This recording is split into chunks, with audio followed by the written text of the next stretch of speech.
What's up, Dragon Ball fam? It's your boy Eddie Sandler, Team 14 Captain, coming at you live today. Yeah, my bad. I'm like 12 minutes late. I was inside voice, please. I was passed out, not gonna lie. I laid down with my daughter and I was out of it. And I woke up like 10 minutes ago. Not even 10 minutes ago, like just now. So let me set everything up really quick and then we can get started.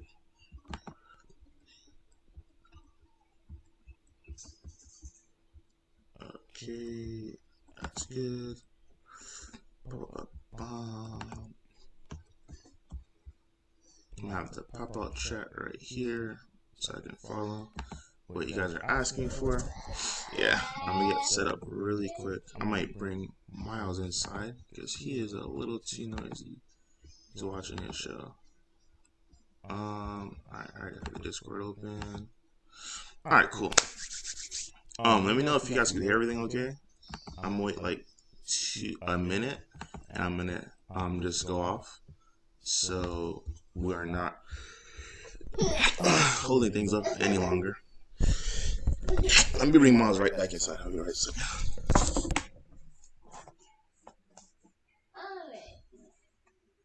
You have to use your inside voice, Miles.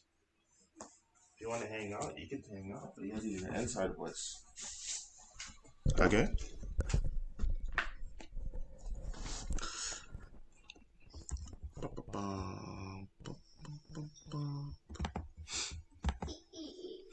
Alright, so without further ado, someone just like type in if you guys can hear everything okay before I get started.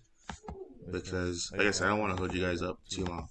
Because we're already like 14 minutes late because someone fell asleep. So if you guys can hear me okay, just let me know and I'll get started once I see that. Yeah, the screen. Alright. I can also share my screen too. Perfect.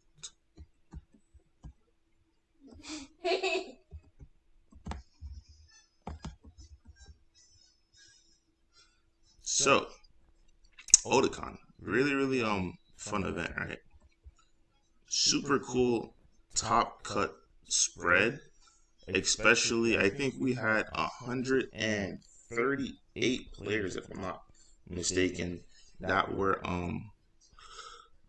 assigned to the event. I'll go check it out while we're doing the video. So I have a little slide so we could go down and break it down really quick what happened. So let's do Otakon. Let's share my screen.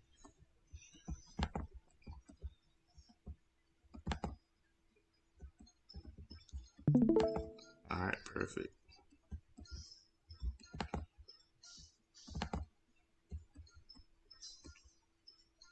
Alright, beautiful Otakon, top 16, right? So, once again, we finally have red. Not, we have red in the finals once again, but red actually this time did not take it home. Instead, it was blue baby. So, really quick, the top 16 spread, we had 4 red U7 Gokus, 2 blue babies, and then other than that, it was a bunch of 1-0s, right? The 1-0s we have are just going to be 1 red blue cooler, 1 yellow Goku. It's a fearless fighter deck. It's my deck profile, right? Stone with the unisons, all cool. I'm gonna get to that deck profile in a second. We have 1 green Cell. It's the reboot deck. We have 1 blue green Android 16, 1 black SS3 Bardock. It's the reboot Mass Saiyan leader. We have 1 GT deck profile. That's the Son Goku, Pan, and Trunks. 1 set 1 Golden Frieza. 1 SS3 reboot. It's the untapped 3 leader. We have 1 red launch. It's really the red blue launch. So yeah, that's the 3rd place deck list. Shout outs once again to Eric Hill for getting all the way to top 4 with the deck itself. Last week he played it previously at New Jersey. He was able to take that against his brother for a W over there. And 1 black Gogeta deck, which did go undefeated in top cut. So without further ado, let's get into it, right? So how we're going to do this is we're going to look at the top 8. It was a top 8 playoff, right? So we're gonna look at a top 8 deck list itself, and then go ahead and dissect it. And then from that point forward, we're going to look at, I believe it's the 9th place list, the 11th place list, 14th, 15th, and 16th, because those decks were also in Top Cut, but they were not repeats of the top 8 decks. Alright, so let's get into it. To the first place list. Shout out to my boy Mike Rucateri. Sorry if I mispronounced your name. But Mike R, you know what I'm talking about. The baby guy. Yeah, he probably the baby all the way to the finals, which he did the W in, man. So let's get into his deck list real quick. Obviously, we have the bread and butter for the baby unison. It's going to be the Majin Buu, right? Plays the 4 Majin Buus. He goes ahead and played 2 of the counterplay Gokus, 4 D-Magics, 2 Kales, 4 Zenos. We have 2 Apes, 4 of the Goku Vegeta TPs, 4 Oceanus, 4 God Ceilings, 4 Vegeta Red Rumbles, 1 Baby Hatchak, of course. He has 2 God Slicings in the main, 2 King Co's in the main. We have the Big Bang TP, the Blue Baby D-Magic that draws a card. We have that thing maxed out at 4. The 2 6-drop Blocker Vegeta, which the one that either ramps or adds the cards to hand at 2. We have the Gohan Baby Minion at 4, 117, 2 Apes. Interesting. I thought he ran way more than 2 Apes, because when I was watching him play, he used that thing a lot, but it's only 2. We have 1 Chills Army Reinforcement, 1 Dirty Burst, and I believe the rest are going to be in the sideboard. So I'm not sure what matchup he would put it in, but he does have the Gohans to go ahead and swap him out. He has the 2 Tragedies, the 2 Kamis, 2 Deborahs, 2 Jarens, 2 Beers extra cards. The new Realm extra cards is that the Hero Prospect, and it's the UI Goku. So very, very interesting list. There's Miles inside voice, please. There's a bunch of gameplay with this deck. If you guys are wondering how to play this deck, I have him playing in top 8, him playing in top 4, and him playing in finals with this deck. It's yeah, man, it's a thing to watch, right? It's Blue Baby. Long matches, really he piloted the deck very, very excellently. If when you guys see the gameplay, you guys will see what I'm talking about, right? One thing I will say that favored Blue Baby winning this match was that he played 0 yellow decks in Top Cut, which was really interesting. So I believe the only yellow deck that made top 8 was the set 1 Golden Frieza. Other than that, it was my 11th place Fearless Fighter deck, right? Yeah. And that was not actually in Top Cut playoff, because Blue Baby, in my opinion, does struggle heavily against yellow, but when there's no color period in Top Cut that you face that does have the maximum chance to beat you, then you do succeed. So huge shout out to Mike for doing his thing. Alright, the second place list is going to be the U7 Goku, right? So a really quick story for U7s. I believe there were 3 in Top Cut, I believe it was. U7 player was not really familiar with the baby matchup itself. Yeah, we discussed it afterward, because as I was watching his game, I'm like, man, if you really, all right, guys, cool story, right? If you guys ever have an issue, comment, question, or concern before your match starts on what to do, and I'm at the event, please come to me and ask me, because I will give you the answer, and it'll probably be the right 9 out of 10 times, realistically 10 out of 10 times it'll be right, because I'm really analytical when it comes to this game, right? I really like to dive in and like know exactly what to do at every single time and point. For instance, the U7 Goku player, I thought he was familiar with it, but he wasn't. I actually played this guy in Swiss. So after the match, I was discussing with him. I'm like, man, there's things you could have done to solidify your win. For instance, at post sideboard, he has access to 4 Quetzalcoatl, which is something we've been harping on, right? Like, guys, as a U7 player, you have to play 4 Quetzalcoatl. So one thing I was telling him was he also did have access to Crown. I believe he had at least 2 to 4 copies of Crown available to him post sideboard. So one strategy I told him, which he should have done, which he didn't, was every single time as a U7 Goku player, when you use Broly Crown or Retribution, the only card you ever care about taking from your opponent's hand, as if your opponent is Blue Baby, is going to be these right here. It's going to be the where is it, man? Where they at? Son Gohan, Baby's Minion, are going to be these. The reason why it's going to be the Son Gohan, Baby's Minion 10 out of 10 times when you play the Broly Crown Retribution is because this is how I describe it to him exactly, word for word. These Gohans are the only thing that cannot tax your opponent. The only other card that can skip around your opponent being taxed is Baby Hatch, but as a red player, you don't really have an answer to Baby Hatch. So every time you crown them, or every time you swing with the 8 drop and look at your hand and take a card, 10 out of 10 times, these are your targets. The reason being is the only other floodgates they have besides these Gohan Babies minions is going to be Vegeta's Ready to Rumble, and it's going to be Oceanus negates, and it's going to be like Heroic Prospects when they come in post side, which they did come in post sides. Now you're like, Eddie, explain the reason why.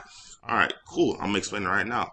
If you're able to account for all 4 of these babies, Son Gohan Babies minion, when you coits them, they will be taxed each and every single time they try to floodgate negate you. The only, once again, card that they cannot floodgate negate you with is going to a Baby Hatch, but Baby Hatch is a secret. So it's not that, okay, cool, yeah, you can play around it. No. There's no playing around Coits, and there's no playing around your Vegeta's resolving you. So once you are in the mindset that, okay, cool, he has no more Gohan Babies minion, the only thing you're worried about is literally Baby Hatch Jack. Because everything else, like the D-Magics and the 8 D-Magics that Baby played, it doesn't matter. Because once they start running out of those cards, it's going to be game over for them. Especially with U7, the amount of attacks you have, they have to floodgate negate you. So, pro tip, once again, if you are a Red Universe 7 Goku player, the only threats that you guys have as a Red U7 player is Son Gohan's AV minion. Because it can play around Koretsukai. Because it'll come in at 25 and it will not tax your hands. So, I'm going to not say that again. Just understand that. So I think that's the only thing that did cost him the game. Other than that, he played very, very well. It's just the knowledge on that specific interaction, which I think cost him the game. I think he had a very, very fair chance of winning that. But him not understanding that is once again what did him at the very end. Because it was very close. It went to game 3. It was very, very close. The third place list, shout out to Eric Hill. He also ran this list, I want to say it was card for card last week, when we were at New Jersey, right? He beat his brother in the finals. So shout out to him. He was able to bring launch all the way back the following week to Otakon and run it back and do the same exact thing, showing everyone that wasn't a fluke that he can do this again. So huge shout out to Eric Hill and his accomplishments with launch. The 4th place list is once again another U7 list. I also faced this guy in at Swiss. All my losses to myself, all of those players ended up in top cut, which was weird because I'm like, why are my tiebreakers so bad? But it's a story for another day.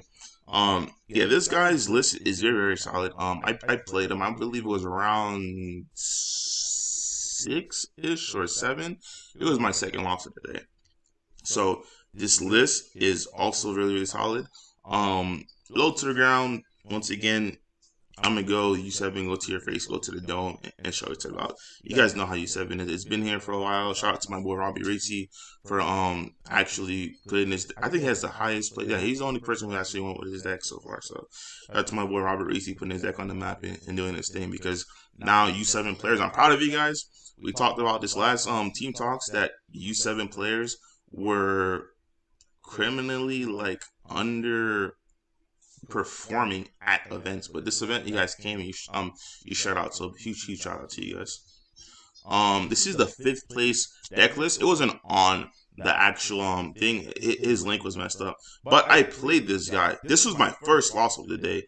I'll get into details on that one, like exact details on it, when I do my Fearless Fighter deck profile. But the list itself is very simple. It's what you expect to see in SS3 deck, right? He was also featured on the channel. His top 8 match was versus Mike Rucateri. So if you guys want to see the deck itself in action, go ahead and check that out. I was able to capture game 3 of their game, but really, it was more of the player than the deck. The deck was really, it's what you expect to see in Ancestry. The player just probably did very well, so shout out to him. The 6th place list, he was actually first in Swiss, undefeated. He was undefeated, but he finished first in Swiss. It was the Black Gogeta GX deck, essentially. The list itself, looking at it, it's really Gogeta S. As a long-term player who played Black for the longest, I guess it's pre-sideboard, but me personally, I would always have access to at least 3 to 4 Super Kamehamehas in the main board, because you never want to be caught in a format. Once again, when you deck build, in my opinion, you're supposed to keep your cards that you specifically will auto lose to somewhere in your main board, which I guess he did, which he kept the 2 Super Kamehamehas in his main board and the other 2 in the sideboard. So super solid list. He has the Marshall Melee at 4, which is yeah, it's an interesting choice, but I'm not gonna question it because this guy did finish first in Swiss, so a huge shout out to him, putting GX on the map as well. I told you guys this once again from the last video. I said the 2 decks that people said were dead, which was KP and which was GX, they're not dead. They're just took a step, I guess, an extra step to play, where they're far from dead, and you guys can see, like, those decks aren't dead. If a deck is dead, I'll tell you it's dead. But I told you guys for long, is GX and King Piccolo are not dead. And you guys continually see that, hey, these decks will top events and be able to have continued success. So huge shout out to him. The 7th place list was the Set 1 Golden Frieza. So the Set 1 Golden Frieza was the only yellow deck in Top Cut itself. And this one got eliminated the very first round against U7 because, as we all can see, Golden Frieza has a problem versus aggro. And then to compile that on top of everything that was going on, the very first opponent you play in top 8 was U7. It was an issue. That match was a quick match. I also have that one on the channel uploaded. Yeah, he took a 2-0 loss to the actual U7 list. This is the U7 list that he played against. It was against this one right here, I believe. The 4th place. Yep, it was against this one right here. This is the guy I played with in Swiss, and I watched that match and I recorded that match. So yeah, this list, I'm not gonna get into it because literally it's the same list that my teammate Michael Carey's Legends who made.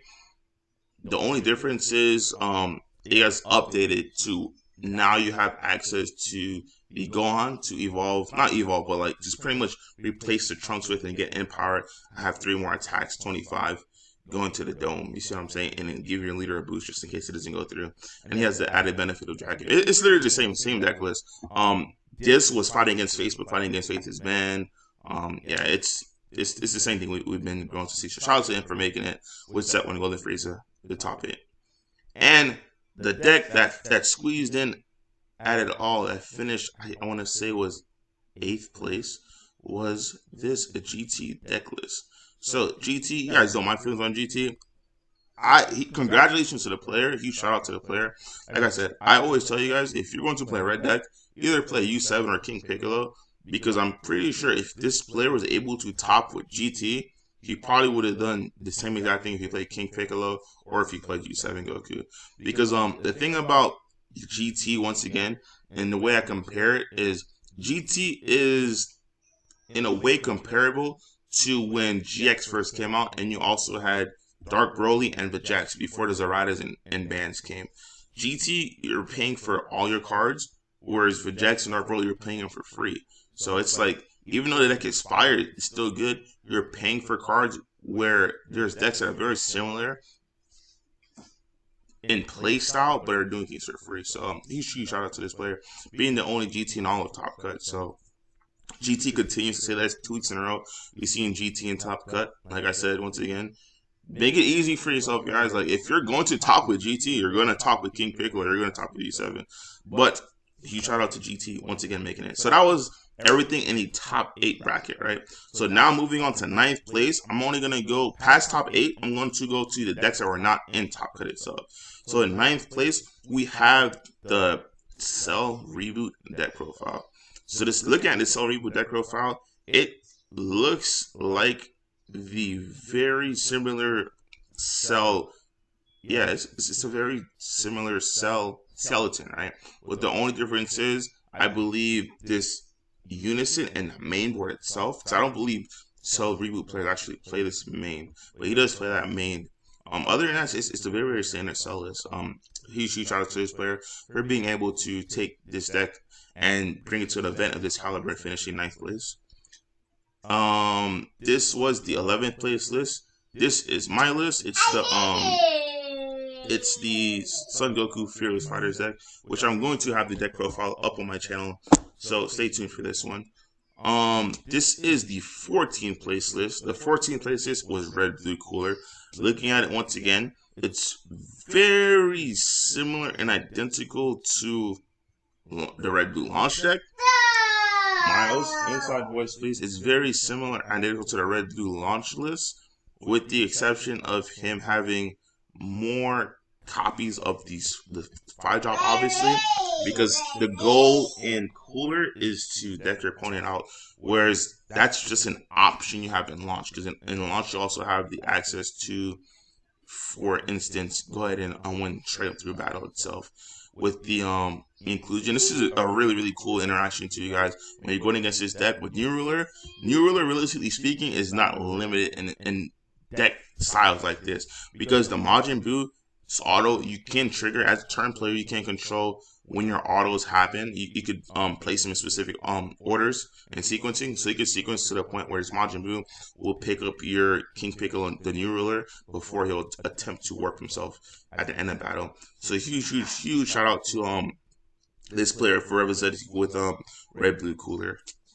We have in 15th place the Android 16 deck list.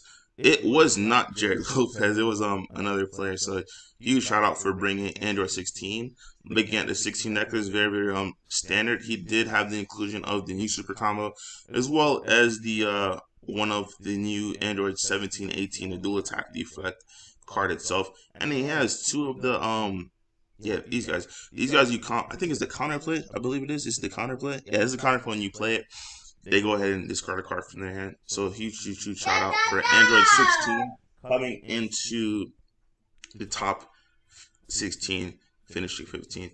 And at 16th place on the dot, the Reboot Black Mask Sand Leader. Once again, 2 weeks in a row, this deck is able to make top cut.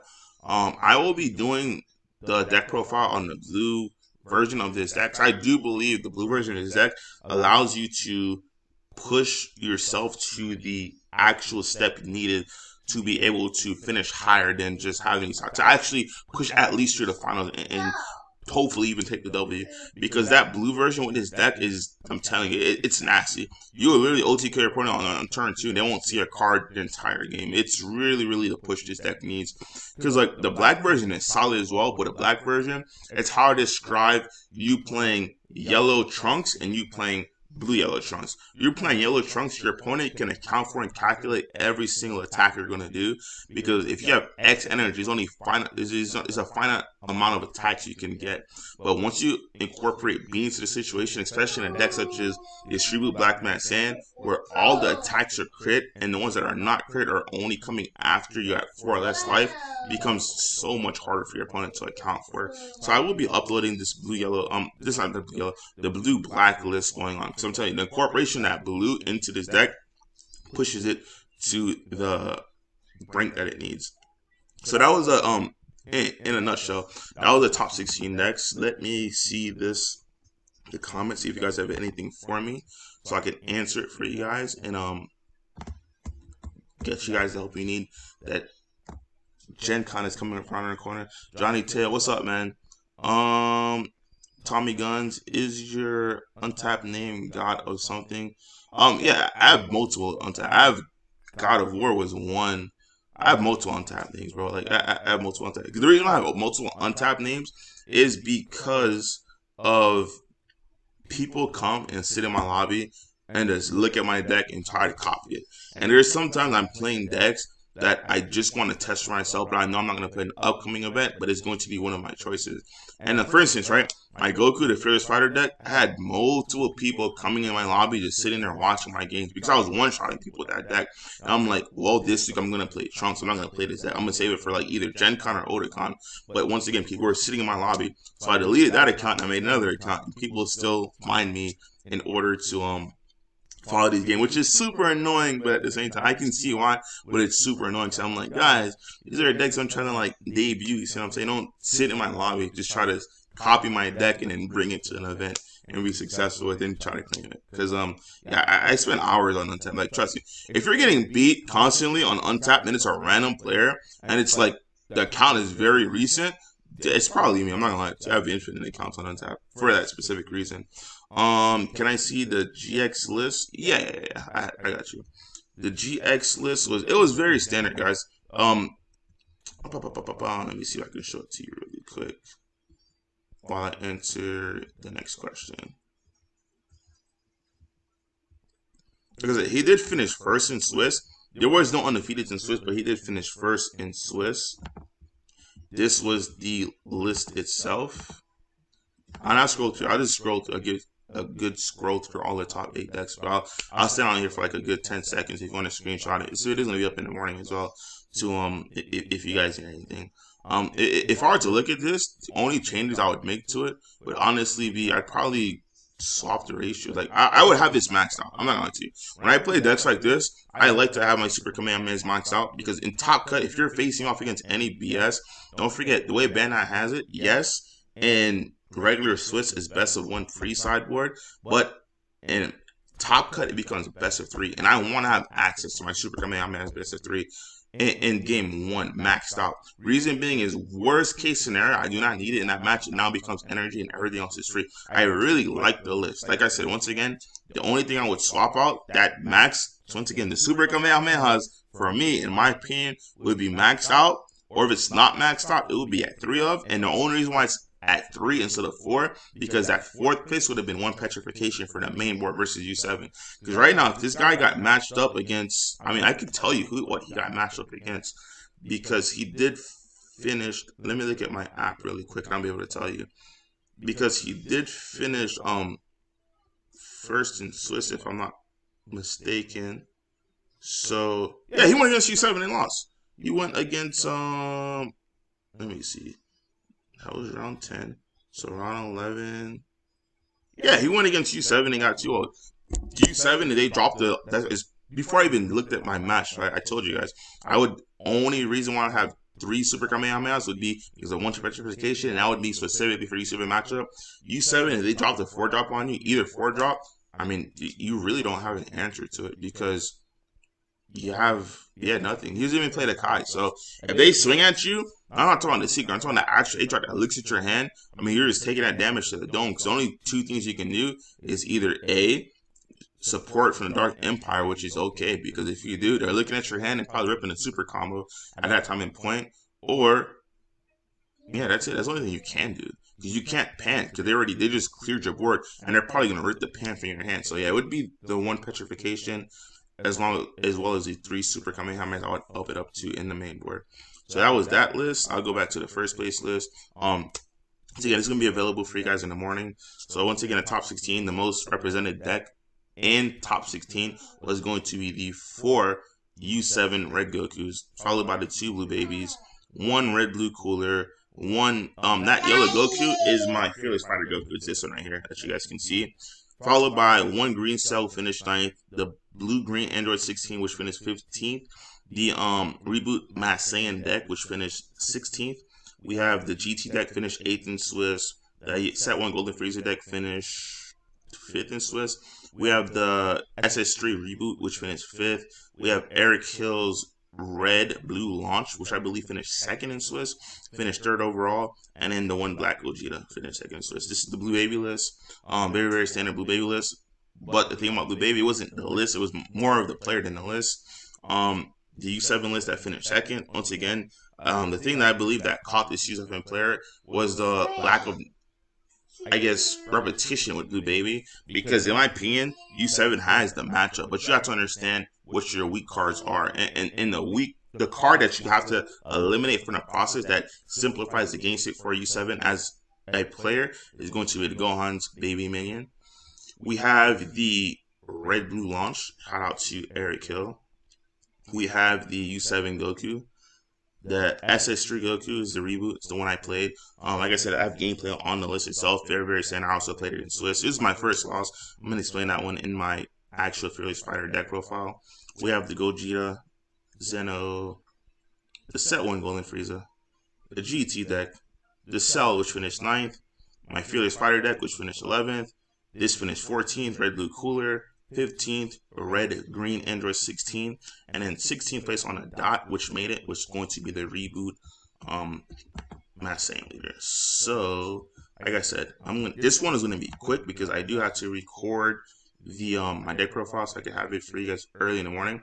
So this is going to go as long as you guys want it to go. The more questions you guys have, the longer to go. The less questions you guys have, I'm going to end it because it's more of like a recap review. Shout out to my boy Andrew. Andrew's the reason why I can't play my cards full power because Machado keeps giving him my cards, bro. I'm sorry, but Andrew, tell Machado to mail my cards to me, bro. Like, yeah, my cards need to come to Daddy so Daddy could go ahead and win these events. Because I'll tell you right now, the huge thing that really cost me was me not having my repost.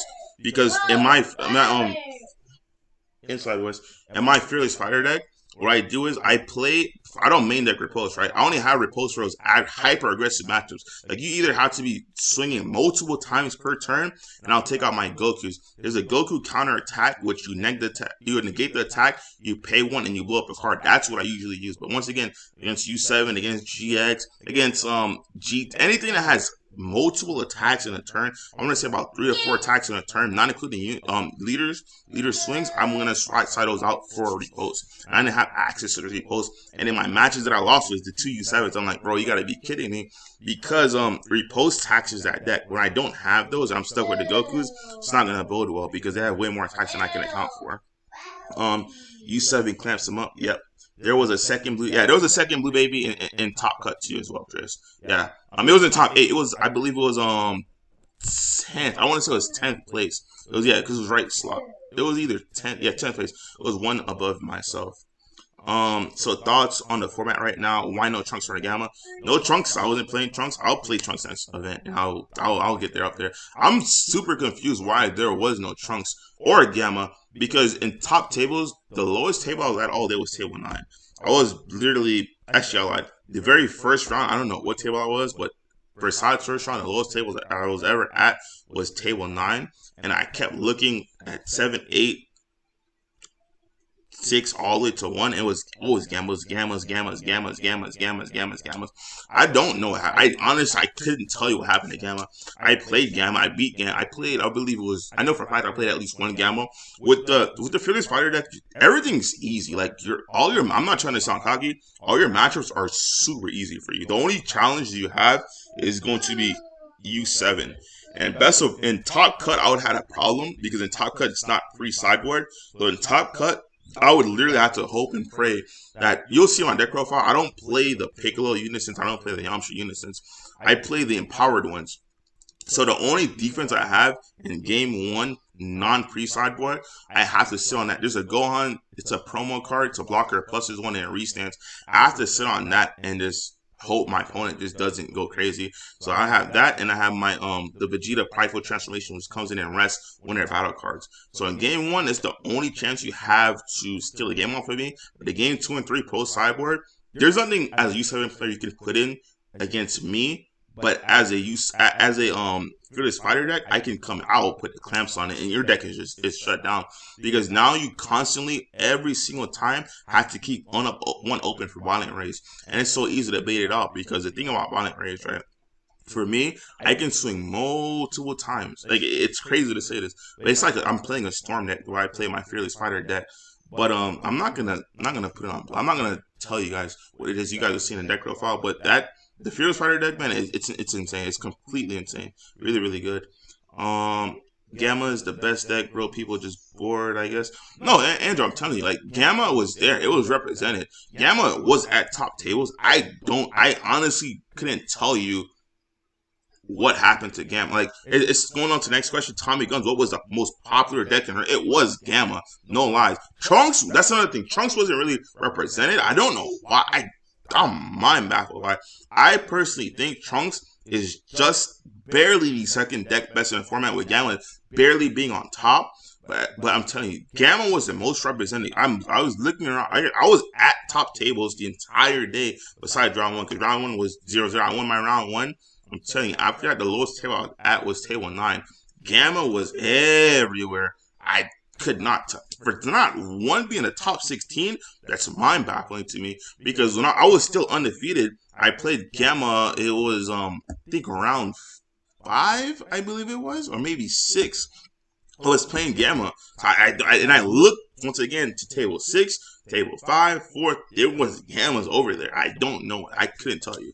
That's like Zeno came and just said delete, and it just disappeared. Because when I looked at the top cut, I'm like, that's not possible, bro. The entire day I looked at it, it was full of Gamma. So the only time I looked to my opposite side was the last round. In the last round, again, I was at table 9, and that's when I started seeing things like it was SS3, set 1 Golden Frieza. It was the GT. Cell was past that.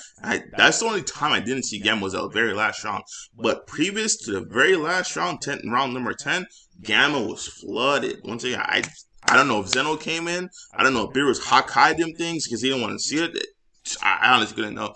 The second most represented deck, I would say, that I saw personally, U7 Goku. U7 Goku, surprisingly, which it was annoying because I did not have my repost, because Andrew's gonna mail my repost to me, or he's gonna give it to my shout out to mail my repost to me.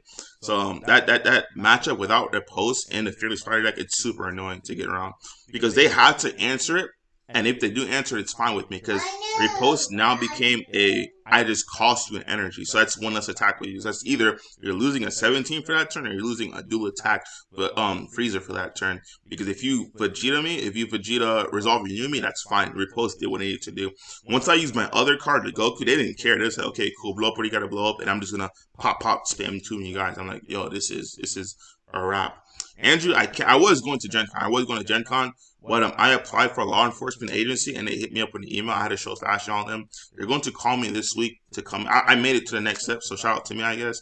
They're going to call me in for a 3-hour oral interview, and I'm going to have to stand in front of a board, and then they're going to go ahead and tell me what's the next step from there. So right now, I'm like halfway through the hiring process, so unfortunately, I had to cancel Gen Con, which is really, really sad, because I was going to take that full power Fearless Fighter deck and finish the deal. Like, the deck is, in my opinion, the best deck in the format, hands down. But that deck is not, it's not like Gamma, right? Gamma, I'm not trying to put any Gamma players on blast. Gamma, you can kind of pick up the deck and just give it to a player. The deck plays itself.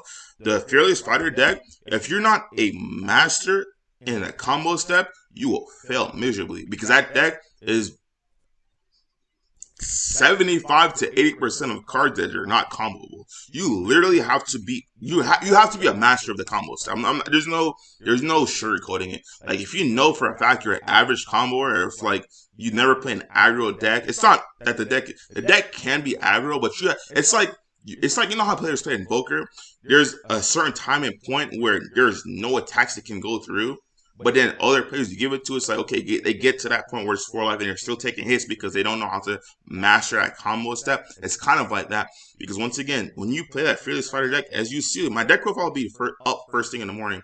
When you play against Fearless Fighter, that's why I told you I need repose to combat certain decks. You'd naturally run out of combo power, because there was I played 20 unisons, bro. You see what I'm saying off rip?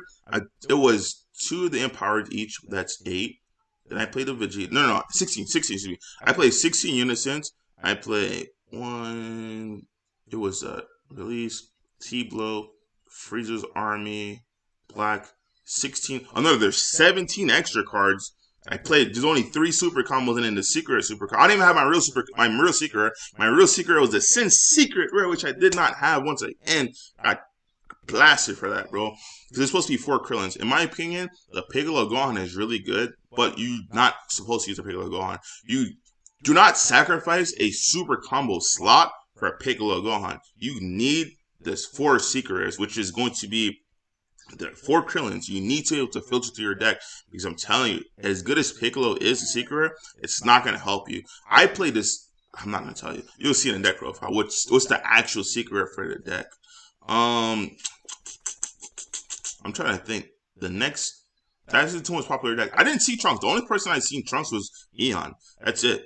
And then Eon got like really, really bad matchups. He got to play against like things like SS4. It was really, really annoying matchups. I seen his game 1. He got beat with a 10-drop Gogeta that when it's played, they burn 4 life. I'm like, bro, what? Like, it was he was really unfortunate. His matchups were really, really unfortunate. That's the only if I'm being honest with you, besides him, I don't think I've seen a yellow Trunks deck. And yeah, I didn't. I really didn't. I did not. I'm not gonna lie to you. People just didn't play it. So yeah, I don't know what's up with that. Let's see. What else we got? My bad. There's a bunch of... Good. Keep it up. I'm flooding the questions. Like I said, once I get to the last question, if there's nothing afterwards, it's going to be over. Because I do got to put this kid to sleep and record my deck profile. So I love it. Keep flooding in the comment section all your questions. And I'll answer all of them. So I'm going to get you guys ready for Gen Con, right? Trust me. I've been playing the past couple... Ever since I moved here, I haven't been working yet. So I've been putting in... As you guys see, I got results, right? Every single event, I'm getting results. Playing like with 60%. This time I had about 80% of my deck. It was literally just a repost and my secret I was missing. But those are really, really huge because those cards itself is what wins my U7. Without that, it's not just U7. If I didn't get paired against Gogeta Zeno, I would have got clapped. Anything that can swing, once again, a minimum of 3 to 4 times, and that's not including your unison or your leader swings. That's like 5 to 6 times a turn. I'm gonna get clapped. You are not able to do it without repost. It's just not. No matter how good you are, like trust me, I was comboing and I was taking certain hits. I'm like, it's just not possible, bro, because you run out of combo power. This is a lot of non-battle cards to play. Yeah, Chris, like I said, there was a second baby in Top Cut. He finished 10th, I believe it was. So thoughts on the format? Why not Trunks? Yeah, Trunks. Once again, it's just because people didn't play Trunks. Gamma, I don't know. I honestly don't know. U7 is good. U7 people did listen for my last team talks and up their coits. I've seen a lot of the U7 players had access to 4 coits, and that can explain a lot because you not playing coits, and then you remember I talked about it last week, right? Of you just willy-nilly on turn 3 because Kiko said I'm going to play a unit on turn 3. If you don't do that and your coits in turn 2, turn 3, turn 4, the only way as a Gamma player you can 100% say, no, your turn is over is through Baby Hatch. If it's not Baby Hatch, if you're going against U7, it's going to be very dangerous because you don't play draw super combos. Yeah, let's be real. You either play the untap, 1 blue green super combo, or they play the bottom deck, 1 blue green super combo. So their cards don't filter. So I can see how U7 was able to cluck out and take out Gamma. That's really, really simple. Once again, the most popular deck in the room, it was Gamma. I don't know what happened. Other than Gamma, it was U7. If you were to calculate all the deck lists, you would see more Gamma than U7. Not just the best deck. People play bad lists, and it's what Andrew said. Like people, I don't know, man. Like they had it. Once again, I kept looking down the room. There was Gamma everywhere. SS4 can smash a lot of these decks. Yeah. Oh, Tommy Guns, you're the SS4 player. I keep playing on Untap. Yeah, bro. Tommy Guns, you face my favorite fighter deck. It's an unwinnable matchup for SS4, bro. Every time you swing, it's literally gonna. I'm sorry, bro. I farmed you on Untap. But this is funny. That's why I'm like, SS4. I'm like, SS4 Tommy Guns. That's your untap name as well. Either you're swinging to Rage from Evil or you're swinging into my Gohan. None of your attacks are going. You're playing a leader that just draws 1. Bro, that thing is too funny, bro. SS4 can't beat Yellow, man. I'm not going to lie to you. Even against Yellow Trunks. And this is why I tell people at least run 2 Release from Evil in Yellow Trunks. Because if you do get matched up against SS4 and it's in Top Cut, you have 2 Release from Evil. You open 1 Release from Evil, you will win that SS4 matchup. Because that first swing, you Release from Evil them, they don't ramp. Your second turn, you play the 1-draw Trunks and you go straight to the blocker and you keep rinsing and repeating. They will not be able to ramp and it's game over. But SS4 against other decks that do not have access to cards like that, oh man. GG Nori, SS4 will take off on you, bro. Yeah, because I'm like, bro, your name looks really. I play you a lot on Untap, bro. Your name looks really familiar. What's our friend? Is it possible to activate 2 counterplays in window 1? 2 counterplays? No. You can activate a counterplay. Your opponent can activate a counterplay. You can activate a counter, but you're not able to activate a counterplay. You can do it in window 1 and window 2. But the way counterplays work, you would. I'm trying to think. You can activate. I like. You can activate 2 counterplays in window 1. For instance, the infamous the 19K Goku, right? The 19K Goku, it's a counterplay. So you counterplay it. If they counterplay that counterplay, you cannot counterplay either Videl or Yamcha. So there's instances where you can use 2 counterplays in one counter window. But most of the times, if you're outside of U7 Goku, I don't think it's realistically possible. Now you can counterplay, they can counterplay, you can counter, but I don't think there's a counter card. Because the only reason why is because that Goku doesn't say you cannot use counterplays for the rest of this turn. The other counterplay cards do, like the Yamchas, the Videls, the God Sealings, the Charismatics. So technically, to answer your question, Edric, the answer is yes. But unless once again you're U7, you're not. I don't think it's physically possible. I don't know of any other counterplays that do that. Yeah, get him. Yeah, exactly what I said. It's one. Andrew, yeah, answer that question. I wanted to go to Gen Con so bad, trust me. You guys would have been my farm. You guys would have got the business with the Fearless Fighter deck. The Fearless Fighter deck it's busted, bro. It's busted, man. Yeah, so I'm hoping Machado could mail my cards. If he'd mail those cards and I have a deck to play on online Gen Con, I'll play it in the online Gen Con. Because I just have to be here during the week. Because they're going to call me sometime this week, and it's a 3-hour oral interview, followed by a board draft to go to. Andrew says, I'll play Fearless Fighter in your honor, Eddie. Yeah, so that means I'm not playing in Gen Con because Machado won't mail my cards because you'll be playing. Yo, I'll tell you what, if you still have those cards, you'll win that match. If you need help with it, just message me. I was messaging you this morning. Like that deck, you don't lose, bro. Like you don't lose. Yeah, I'll get into it tomorrow. But as long as you have those repos, don't main your repos. I'll say a million times, do not main repos. Repos is not a real mainable card this format. Only comes in against super aggressive decks to tax them. Because it's not so much, they're going to answer repos, right? But the way they're going to answer it is by giving you an energy. Not one energy that they use to answer a post is all you need. Because that one energy is literally, they just lost a double striker for that one energy, or they lost a dual attack for that one energy. And that's exactly what a post is supposed to do. But in a case where they do not answer it, it just shuts down their deck completely. Because if they keep swinging, you're going to farm them. Because next turn you play the Gohan, it's like kamikaze, bro. Like, the deck is, you'll win. If you're playing that deck, watch my deck profile and take all those tips, and you'll win. I'm going to break it down. That deck is really, really, really good. But once again, I believe you can do it. But for other players, if you know for a fact you're not a master in the combo step, it's going to be problematic. Because you cannot willy-nilly go to 4 and defend. It's the best way I can compare it to is, once again, it's Invoker. You take the hits that you want to take. You don't take the hits that your opponent say you're going to take. That's all I'm going to say on that. He says, since Machado needs his invite, I got to give him Gamma. The Fearless Fighter deck farms. You're not going to beat. You're like, Gamma, it's not possible for Gamma to beat you. I'm just saying right now. As a Fearless Fighter deck, it's going to be. You're getting smoked. I played the one Gamma match that I did play. It was closer than it's supposed to be. It's only because I only saw one release stream. I mained deck for that deck. 4 release stream in Fearless Fighter is so dumb. It's like, bro, not only am I taking the hits that I want to take, every single one of your hits, I don't care if it's triple strike, victory strike, the secret Vegeta, it's all one hit shots. That's it. Like, it's all one damage thing. It's really, really good. The Sin is so bad right now versus Red. Yeah. If you want Machado to win, or at least get his invite, I'd give him the Fearless Fighter deck. You cannot sideboard against it. You can sideboard against it. Luke can sideboard against it. There's another card, that's another reason why I wanted to play at this event. Because once Fearless Fighter does get popular, there's a universal card that you can sideboard against it, I guess, which makes it unstoppable. But you can still play around it, because if they do use the universal card, the Gohan, you'll still have the pending auto, which will restand, and you just play another Gohan on top of it, and you swing again. It's nasty. That's what I'm gonna say. Like it's really hard to side. Like a lot of my players I went against, they're like, "What do I sideboard against you?" I'm like, "Nothing, bro." Because like unless Ulysses are really popular, you're not gonna have that card in your sideboard, which is really good.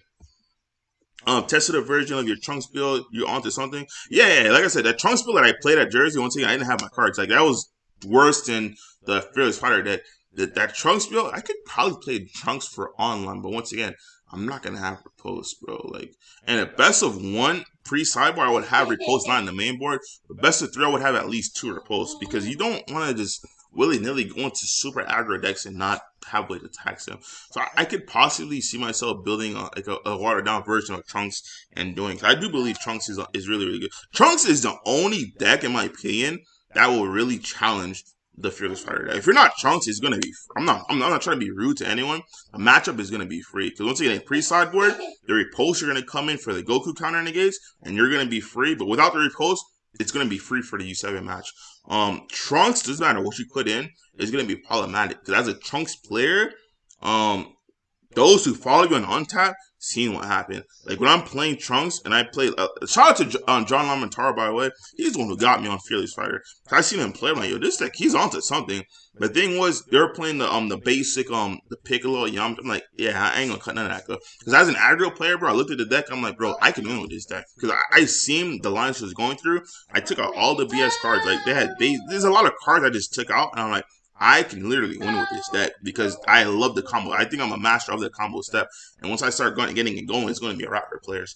So, yeah, Trunks is the one deck that I can see giving the Fearless Fighter deck really realistic problems real quick. It doesn't matter what they do and how good they play the Fearless Fighter deck. Me and John, yeah. You guys know what I'm talking about. Me and John Lama were testing it. It wasn't that bad. Yep. Really good. Yeah, my Trunks version. I don't think you guys seen. Yeah, because the one I played in New Jersey, bro, that was cards. You can ask anyone who was there. I was literally going through the binders and picking up cards and putting it in my. That's when you look at that deck prep. Like, Eddie, why are you playing one of this one? And I'm like, bro, those are the cards that are available to me, bro. A sleeper pick is Radix, bro. We said this last one, Tommy. We're gonna leave it just like that. Hand destruction is a sleeper pick, but let's not talk about hand destruction because we all hate hand destruction. It is a sleeper pick. I'm not gonna lie. It's not just hand destruction. It's not just Radix. There are other hand destruction decks in this current game, but Radix is definitely up there. I would say Radix is on top. In my opinion, is Android 13, and Radix is on top of the list for one reason only, because Black was just gone, right? But now we've seen kind of, I want to say a reemergence because there's only been two of them in the last 2 things. One, well, I guess 3. There's been a reboot Mass Saiyan, and now both the last events where New Jersey there was one, and now in Otakon there was one, and there's also a GX. So if Black does come back, so Radix has a problem. But I would agree with you and say Radix is a sleeper right now because Black is not really played. And if I were to say the 3rd most played deck at Otakon was Fearless Fighter, because the Fearless Fighter players were coming to me and looking at my deck list and asking me what was so different. I'm like, you guys are playing Dripku. I'm playing Fearless Fighter. There's a huge difference because you guys are. It's like how I compare Trunks players. That's why when I play Trunks, it's so different than what you guys see. A lot of Trunks players are still living their Icarus dreams. Bro, I'm like, once again, why are you playing Goku counterplay when you have Trunks that does the same exact thing except it can swing? Why are you playing Turtles when you have Vegeta that does the same exact thing except it draws you to you? Like, once players get out of the mindset that, hey, this is what other players have done before me, so I'm just going to copy and paste it and then hope to get a success and say, you know what, this is what they did. You can understand what they did, right? And you actually take the deck down, break it apart, and put it together, that's when you'll be successful. Because if you don't believe me, I didn't only do that to the Trunks deck. One thing I told you, this the Fearless Fighter deck, it was Jerku before Fearless Fighter, right? I seen John Lamentaro play it, I'm like, bro, he came close to beating me with my Trunks deck. And I'm like, that's saying a lot. I think my Trunks deck is honestly the best Trunks deck ever. Because, like, when players play Krillin, You can ask Andrew's in his chat, bro. Ask Andrew right now. Andrew, if you're going against a Trunks deck, are you willy nilly gonna put the Trunks leader to 5 so they can just awaken with Frieza's army reinforcements? No, you're not. You're gonna literally leave him at 6, farm their entire board, and a lot of Trunks players nowadays play the Unison. So now they're not even swing at your Unison, they're not even swing at your leader. They're gonna swing at your Unison. Meaning, not only are your 4 Krillin, well, technically it's 3 Krillin super combos, right? Because you played a Piccolo Secret Rare. So now your 3 Krillin super combos are dead, but it's not just those 3 cards that are dead. Now, every single copy of Frieza's army reinforcement that you have is also dead. So now you're in a hard place because, like, okay, cool. These are cards in my hand, they're just going to brick because I'm not going to use this anytime soon. So they're going to go into energy. So now you're putting the cards that you wanted to self-awaken in your energy. So later on in the game, you're not going to have any negates because it's like, bro, it's either you're charging that or a super combo now because those things are never going to be alive anytime soon. That's what I'm telling you. I'm not trying to sound cocky, but once again, if you guys want to play Trunks, follow my list. Like, play the Vegeta super combos. Punish your opponent for trying to punish you. Say, you wanted to stall me and turn my battle cards, now you're going to die. Because not only are you have to defend now, you also have to bring me down from 6 to 0 while I'm going for a game. Because my super combos are alive. And when my super combos aren't alive, you now have to defend a mirror, with a cooler, with 2 doubles. There's a lot going on, bro. Like, don't copy and paste. Once you don't follow the meta, in my opinion. Become the meta. Like, I'm not saying don't play U7, don't play Gamma, don't do this. There's a Gamma build out there that's going to win an event. There's a reason why Gamma hasn't won an event yet. It's all these lists are copy and paste. Some lists, it has to be copy and paste. For instance, the list that has to be copy and paste, in my opinion, well, I'm going to keep that to myself. But there's some lists that do have to be copy and paste. It's hard to deviate, right, from those lists. But other lists, there's plenty of things where you can innovate and then put your build into it, and that's what's going to lead you to success. I've done it with Trunks. I've done it with Fearless Fighter. Done it with Jiren. Every deck I play with, if you want, it's not conventional. It's a bunch of stuff going in. What's up, Miles? Give me a little bit. I'm gonna put your stick. Give me a little bit. You can't counter twice in the same window. No, you can't. It's just really, really, really weird the way you can do it. Goku's one of the decks that can counter in the same window. With Gamma playing Cell, if my opponent activate Release from Evil, do they start to bottom? Yeah, they do start to bottom deck one. Release from Evil does not stop pending autos, and it does not negate the attack. So when people do pick up my Fierce Fighter deck, just understand, don't let them cheat you. I had to tell my opponents multiple times, yo, the attack's not negated. It's trust me, bro. The deck is really, really solid. Unless you're going against Trunks, you can turn your brain off and just go in. Just understand, once again, if you are not masterful in the combo step, the deck is not for you. Don't matter how fun you think it looks, you're not going to like it. I'm telling you right now, you're not going to like it. And like, Eddie, I don't know how you talk with this deck. You are not going to like it if you cannot master the combo step. Radix doesn't, what is it? Oh, where did I just go? Radix doesn't beat Red, most likely. I don't think Radix beats Red, but U7, I can see a world where Radix will consistently beat U7. Only because the way Radix functions, right, it's essentially hitting you for crit because you're attacking one, you're warping one. You're now slower to get your stuff in your drop area. Not only that, when you are out comboing Radix, it doesn't matter because Radix has a point where U7, the thing with U7, that's why also mainboard Slug, they don't really draw cards like that. They filter their deck, but they don't really draw cards. So you said help you? What is it? It's dead? 1 second. Let me turn the iPad back on for Miles. 9499. I know you're asleep, but I got you. I'm almost done. I go to YouTube? There you go. Oh, what did you do? Hey, thank you. Hey, thank you. Alright, perfect. Yeah, so the thing with Radix, trust me, Radix is sleeper. I personally, not just for Radix, I also have it for Cooler. I have 4 Baneboard Gohans as yellow. Don't play the Bora. I played the Bora because I didn't have access to Repose in my list. But those 4 Boras will be for Repose. If you're playing yellow, do not play the Boras, guys. Go play 4 Gohans. They're free. That's just basic Dragon Ball. If you're playing green, don't play the Bora. Play 4 of, I believe for green, it's Vegeta. It's a 1-drop Vegeta. It discards and plays itself. If you're not playing those colors, yes, play the Bora. That's basic Dragon Ball knowledge that I can give you guys. What else we got? With Gamma, yeah, they still bottom deck one if they release from Evil. Also, Black Trunks is not being played, or is he not good enough? Black Trunks, I'm not gonna lie to you. I looked at it. I did have a thing I wanted to. There's a lot of decks. Like I said, when I'm on Untapped, that's why I make a lot of fake names because players will sit in there and try to just. I'm telling you, I'm not trying to be rude, but I hate it when they try to steal your deck before you can release it. It is one of the decks I haven't perfected yet, but I have a strategy to it. It's kind of the only tip I can give you. It's like OG Vajeks, the win con. That's what I'm going to say. Because you stay at 8 life. And if you're OG Vajeks players, once I said you stay at 8 life, you know exactly what I'm talking about. So that's a little tip for anyone who wants to play the Black Trunks deck. I think it's solid. I think the thing that deck has going on with them is their Unison. The Unison is unkillable unless they're playing Kai or the Vegeta Secret Rare. Now with that Unison, you play the ultimate. First, it's not ultimate save bullet. The extra card that when they attack, you warp one. So the thing with that, if you're running against Yellow Trunks, it's bro. Unless they forget to activate their brains and they play the Vegeta or the Trunks, they're gonna get got because it's gonna get warped. That's the extra card I use because I know Black doesn't have free counter plays, but they do have that. So I really do like the Black Trunks deck. I just haven't debuted it yet. It's just like, once again, the Fearless Fighter deck. The only reason why I played it, I wasn't going to play it at this event. I was going to play it once again at Gen Con. But a lot of players have been joining my Untapped games and been copying. And I'm like, bro, I see this player is playing X deck. And now all of a sudden he's playing the Fearless Fighter deck. Like, what's up, man? Like, what's going on? So I had to be the first one to just activate it real quick. So Black Trunks is in my bag of tricks that I haven't done it yet. I think Golden Frieza gave Radix some power. Yeah. That's what.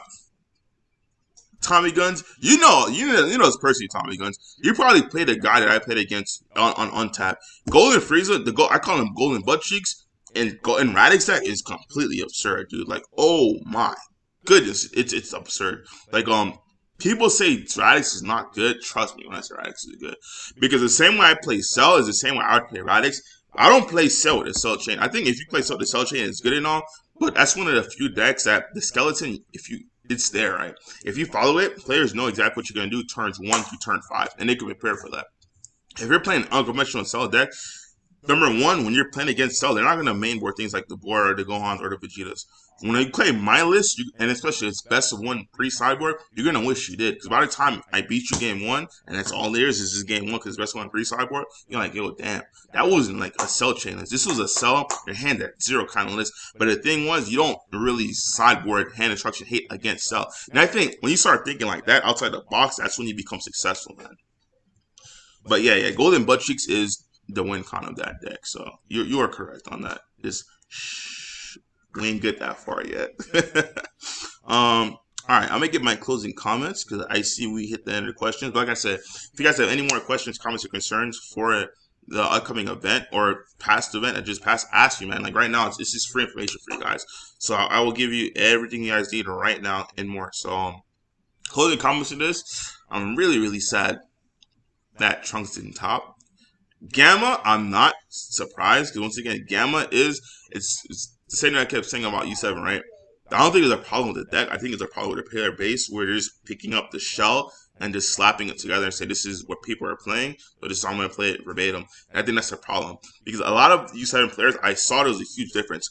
I don't know if they listen to Team Talks or they're not listening to Team Talks. Their friends said, hey, you should try this, which was in the Team Talks.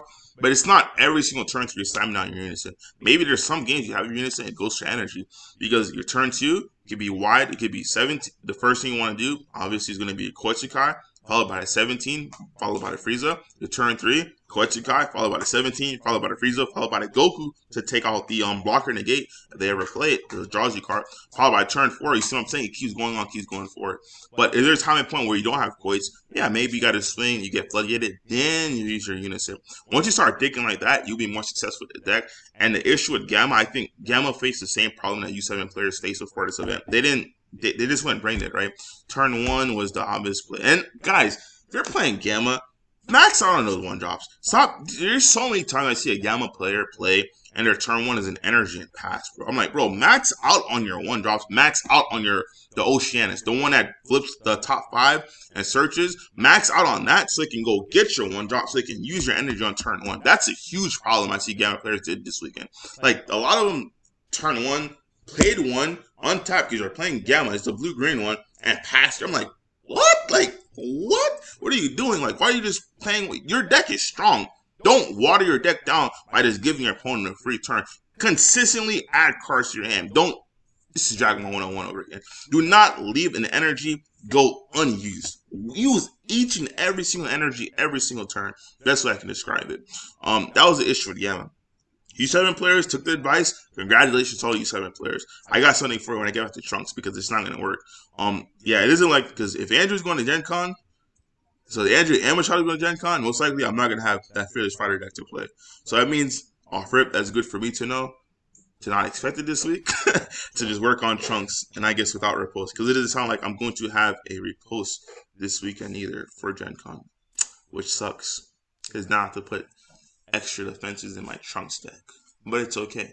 So we improvise, we adapt, and we overcome. Yeah, no. You have my repost. I know you have your own repost, but if Machado doesn't have his repost, he would literally have to mail it to me tomorrow before 12 for me to get it by Saturday. Because if you still have my cards, and today's Sunday, it's midnight already, yeah, I'm not going to have those cards by Saturday. Because there's only one Gen Con Online event, which is Saturday. I'm just gonna get my mind off of it, because I'm not gonna get upset. I'm gonna improvise, adapt, and overcome, and do what I've been doing. Right, take what I have and be successful with it. That's just how I do it. Yeah, I'll play Trunks. That's fine. I don't care if people are not playing. I'll play Trunks and I'll be successful, and I'll do good. What else do we got? What else do we got? Yeah, Gamma players, it's there. A huge component. I'm gonna tell you right now.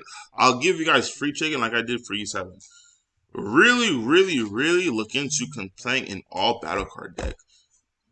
When I say an all battle card deck, forget all that other jazz.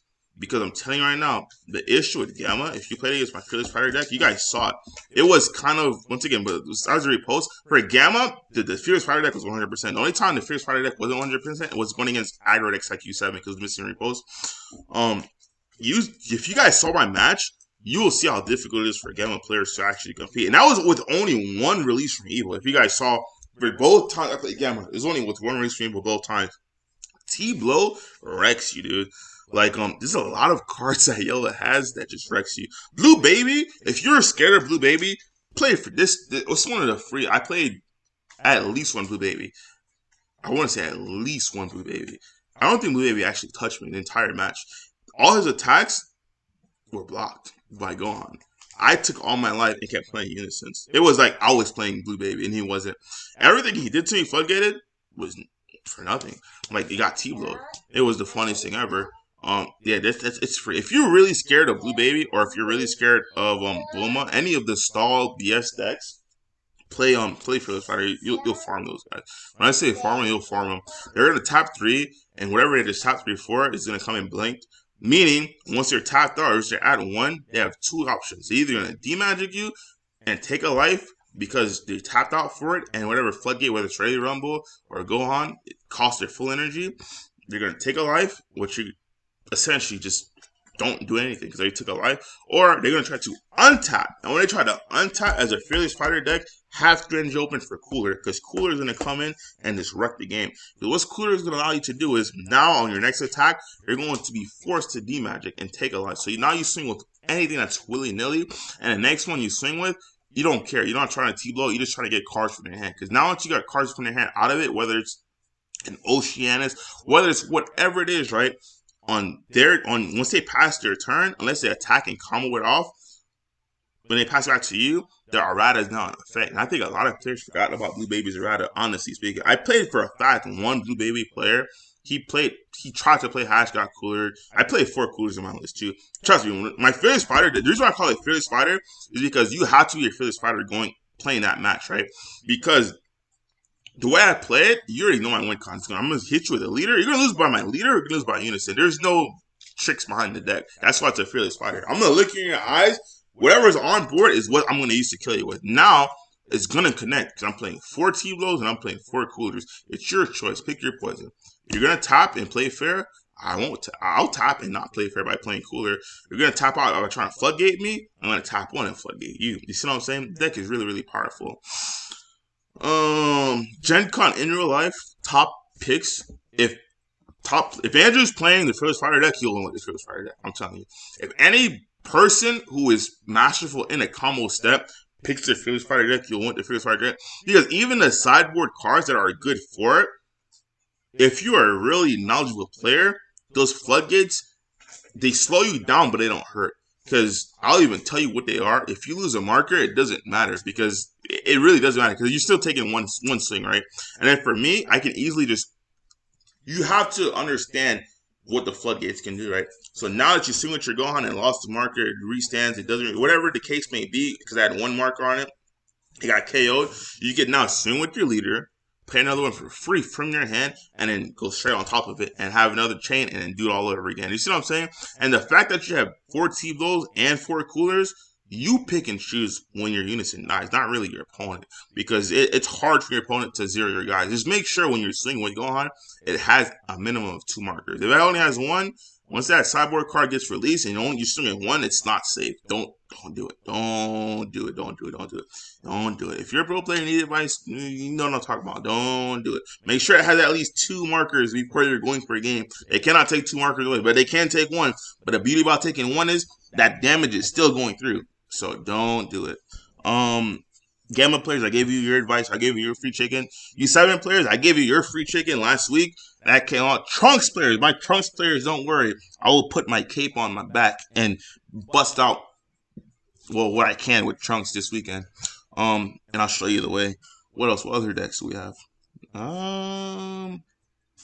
Yeah, I don't know. Oh, another reason why I like the Fearless Fighter deck, all this red blue shenanigans going on. Yeah, you farm that stuff. But I play cooler, it's easy. If you play launch, it's gonna be super easy for you. Like the only way they stop you is by violent raising you, and then not only do they violent raise you, you can now cooler them, or if you don't cooler them, they just neg 2, and it's okay, cool. It is what it is.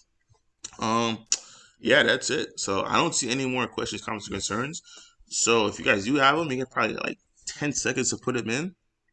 Other than that, Gen Con, I do believe the best deck in the court right now is the Fearless Fighter deck. Then Gamma, then Trunks, then U7 in that order. Even though U7 understand made it to the finals, even though Baby won the final, I don't believe Baby is the best, not even close to being the best deck in the format. Like, it's a good deck, but it's not, in my opinion, anywhere near broken. Let me explain that to you real quick while you guys are coming up with your questions. Blue Baby loses to Yellow. There's don't if, ands, or buts about it. Like, there's nothing Blue Baby can do.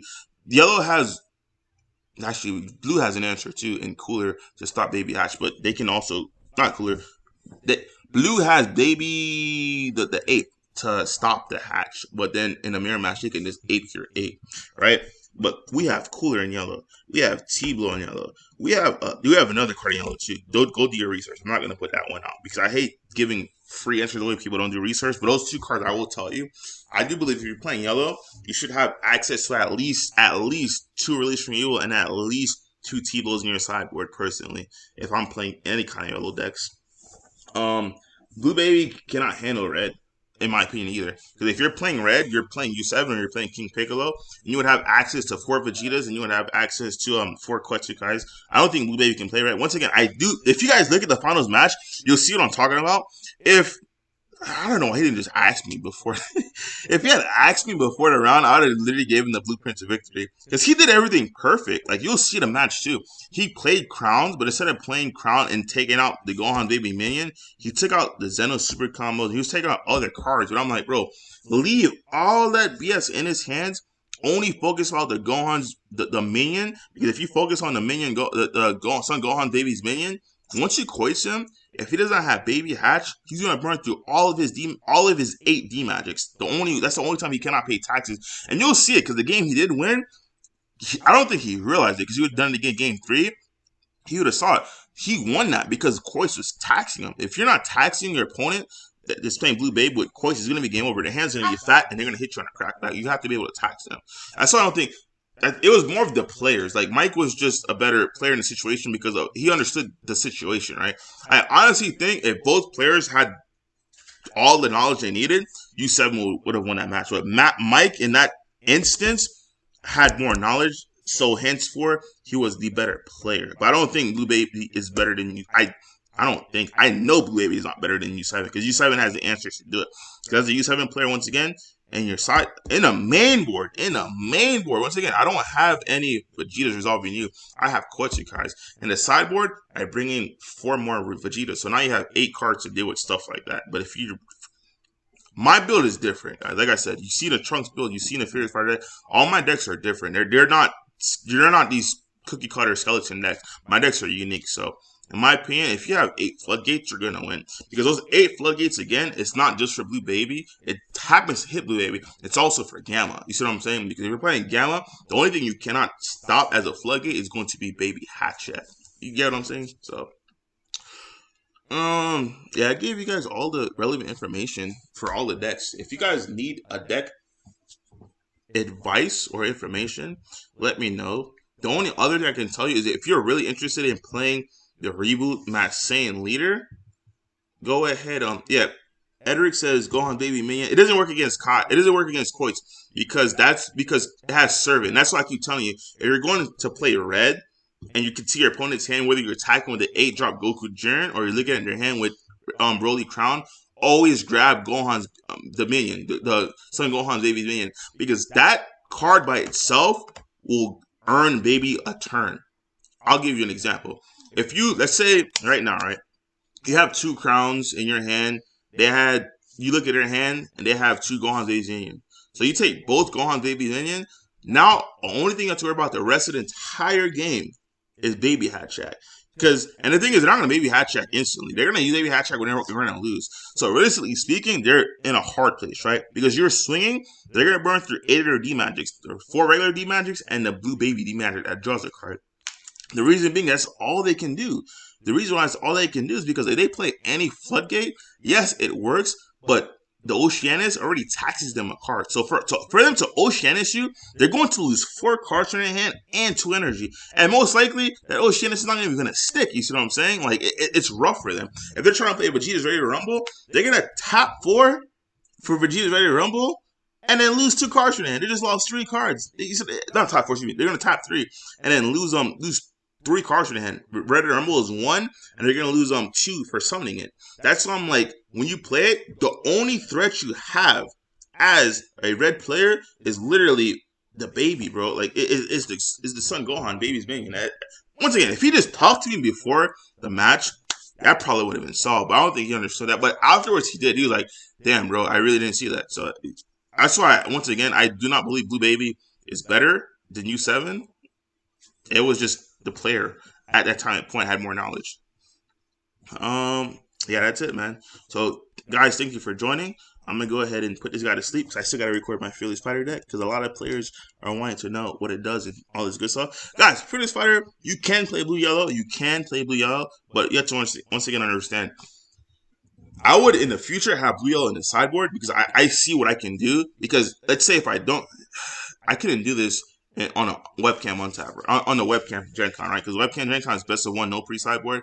But let's say if this was pre-sideboard, best of 1, I could probably pull off playing that deck and winning my U7 matchup if I didn't have repulse. So if you're a budget player and you don't have repulse, I'll build a deck but this only works in, once again, pre-sideboard. I'll build a deck for you where there will be a blue-yellow version of it. But once again, if you are not masterful in the combo step, guys, don't do it. You're not gonna like the deck. So I answered all the questions. Just to recap the last questions, the Koitsukai will not hit the Son Gohan because when the Gohan is played, the server is like a permanent, so it instantly happens, and then Koitsu is gonna check after. So the Gohan's gonna be 25, so it won't hit the Son Gohan. With that being said, guys, thank you for joining. Stay tuned tomorrow. You're happy too? You about to go to sleep? That's why.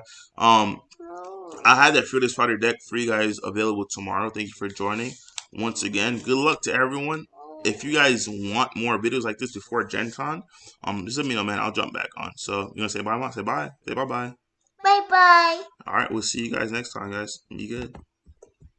They go take a nap.